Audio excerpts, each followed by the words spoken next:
Excerpts from The Earth Has a Soul by Carl Jung, edited by Meredith Sabini.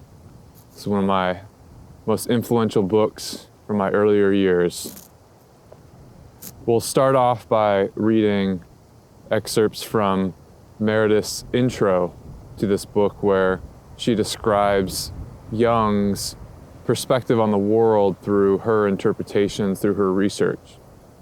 Restoring nature's divinity. Matter in the wrong place is dirt.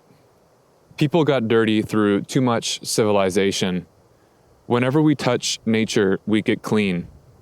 You may not associate such bold, earthy sentiments with Swiss psychiatrist Carl Jung, but he was, in fact, deeply concerned over the loss of connection with nature. He considered natural life to be the nourishing soil of the soul. Who has time for a natural life these days? What would it look like if we did?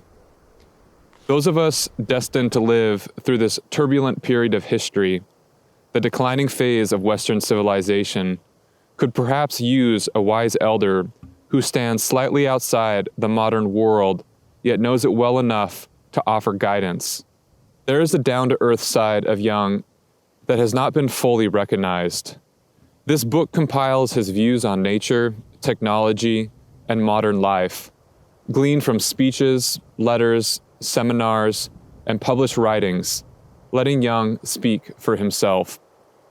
You will find that Jung shows the knowledge of an historian who understands how the disassociation from nature came about.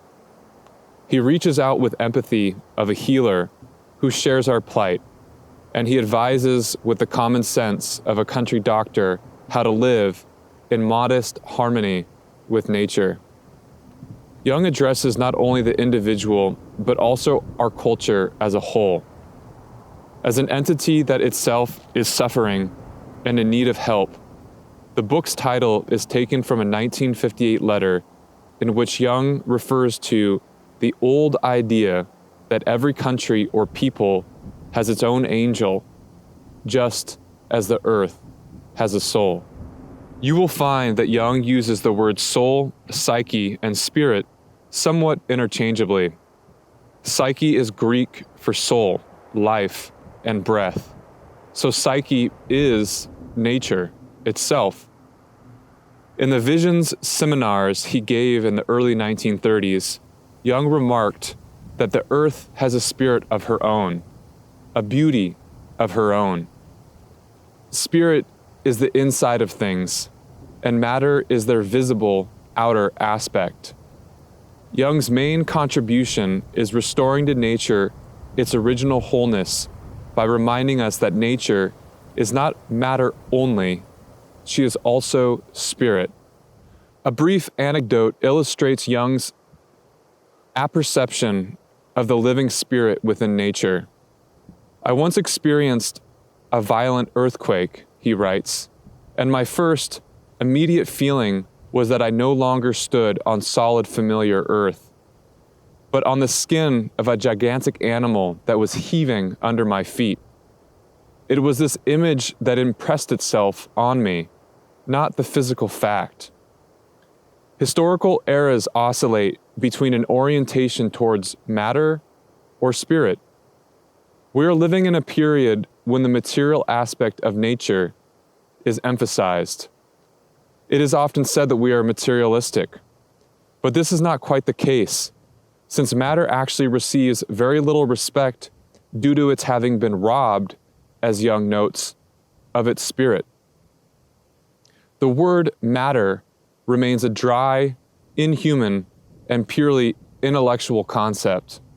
How different was the former image of matter, the Great Mother, that could encompass and express the profound emotional meaning of the Great Mother. At the 1923 seminar at Polzeath, Cornwall, Jung identified 4 elements that have undergone the most severe repression in the Judeo-Christian world: nature, animals, creative fantasy, and the inferior or primitive side of humans. which tends to be mistakenly conflated with instinct or sexuality. It is a general truth that the earth is depreciated and misunderstood. For quite long enough, we have been taught that this life is not the real thing, and that we live only for heaven. Our loss of connection with nature is thus neither a practical nor psychological problem, but a religious one.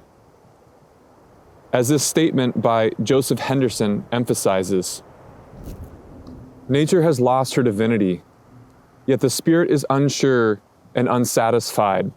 Hence, any true cure for the neurosis would have to awaken both spirit and nature to a new life.